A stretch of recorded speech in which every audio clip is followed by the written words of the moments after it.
艺人陈意涵在去年带球嫁给导演男友许富祥后，更在今年2月迎来儿子小初。先前曾在社群与大家分享自己在产后油头乱发素颜照的她，在今21日早上发文并附上一张照片，写下比悲伤更悲伤的是。崩溃照引来众多同样身为母亲的网友留言，直呼只有妈咪才懂得痛。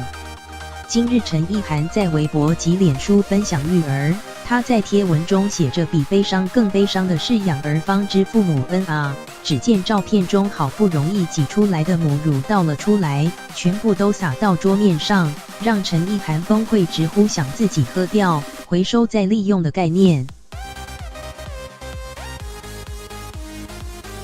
此文一出，立刻引来不少同样身